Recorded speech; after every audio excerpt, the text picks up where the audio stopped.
Neymar ভক্তদের জন্য দুঃসংবাদ। দরিভালের সাথে বিবাদের কারণে ব্রাজিল দলে ফিরছেন না নেইমার, খেলবেন না চিলির বিপক্ষে। এই নিয়ে বিস্তারিত জানতে হলে ভিডিওটি না টেনে শেষ পর্যন্ত দেখতে থাকুন। আর আপনি যদি আমাদের চ্যানেলে নতুন হয়ে থাকেন তাহলে এক্ষুনি সাবস্ক্রাইব করে রাখুন। আর ইতিমধ্যে সাবস্ক্রাইব করে থাকলে আপনাকে অসংখ্য ধন্যবাদ।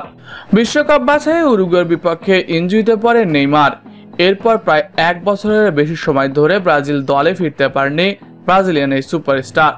বিভিন্ন সময় বিভিন্ন গুঞ্জন ডানা মেললেও ব্রাজিল দলে ফেরা হয়নি এই ব্রাজিলিয়ানের।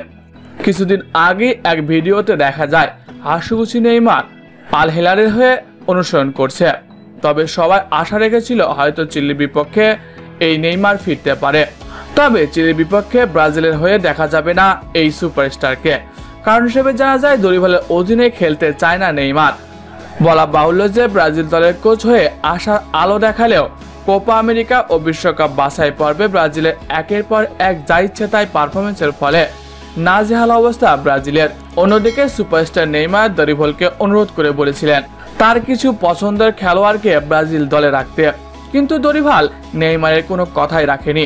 ফলে ব্রাজিল দলে নেইমারের ফেরা এখনো অনেকটা দেরি। তবে ভালো খবর এই যে চিলির বিপক্ষে ও পেরুর বিপক্ষে ম্যাচে খারাপ পারফর্ম করলে আগামী মাসে চাকরিচ্যুত হতে পারে দরিভাল, এমনটাই গুঞ্জন ডানা মেলেছে। তবে চিলির বিপক্ষে নেইমারের না থাকাকে ব্রাজিল ফেডারেশনের ইনজুরি থেকে সেরে না উঠতে পারার কারণে বিশ্বকাপের 2 ম্যাচ মিস করবে বলে জানান ব্রাজিল ফুটবল ফেডারেশন। কিছুদিন আগে গুঞ্জন শুরু হয়েছিল নেইমারের সাথে দরিভালের সম্পর্কটা খুব একটা ভালো নয়। দরিভালের অধীনে খেলতে চান না নেইমার, এমন এক পডকাস্টেও জানিয়েছিলেন ব্রাজিলিয়ান এই সুপারস্টার।